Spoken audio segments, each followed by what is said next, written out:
He was responsible for the health and well-being of infants. Now, though, he's behind bars, accused of turning to the dark web to find someone to kidnap his wife. Today, Dr. Ronald Craig Alge appeared in federal court. And News Nation's Felicia Bolton has more on the case and how the FBI tracked him down. Felicia. Well, Rob, the doctor has maintained his innocence after being arrested for attempting to kidnap his wife. The FBI believes he not only wanted her taken away, there was a second victim, and he wanted one of the two injected with heroin and forced to have sex with him multiple times a day. Photos inside of this court document reveal messages from the dark web from an anonymous person called Scar215. The posts include targeting two victims. One message reads, "I need a rush job for next week. I need the target kidnapped for 5 to 7 days. While being held, she is given at least daily doses of heroin." The target should be given a significant beating that is obvious. It should injure both hands significantly or break the hands.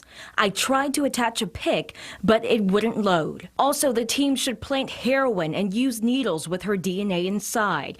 After about 7 days, she is returned to her home. Special agents with the FBI say the anonymous post came from Dr. Ronald Craig Alge, a Spokane neonatal doctor. According to the FBI, two journalists were doing an investigation on the dark web when they came across a post. Then they tipped off one of the victims and law enforcement. Scott Augenbaum is a former special agent with the FBI and author of The Secret to Cybersecurity, a simple plan to protect your family and business from cybercrime. Once you get on the dark web, it is the Wild West and completely unregulated. He says the dark web is primarily used for criminal activity, and without tips from the public, posts on the dark web are hard for law enforcement to trace. The dark web is kind of like an open-air bazaar where all the bad guys gravitate, get together, and they sell, they buy information, and also they'll sell anything. They'll sell services, they'll sell drugs,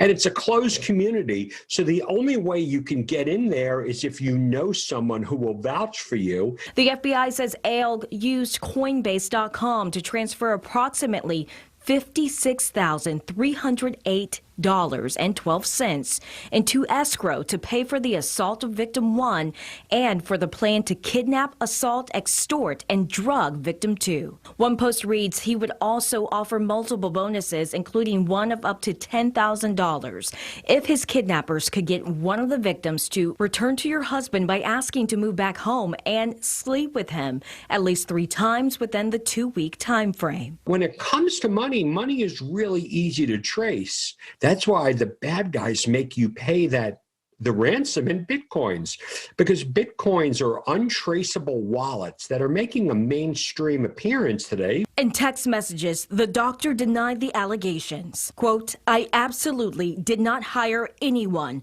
That's a lie." But federal investigators were able to track him down, connecting his online Bitcoin transfers with his personal accounts. An agents say after they confronted the doctor, he attempted to kill himself. Today in court, the judge read him his rights. Another hearing was set for Wednesday. If found guilty, he could spend up to 20 years in prison.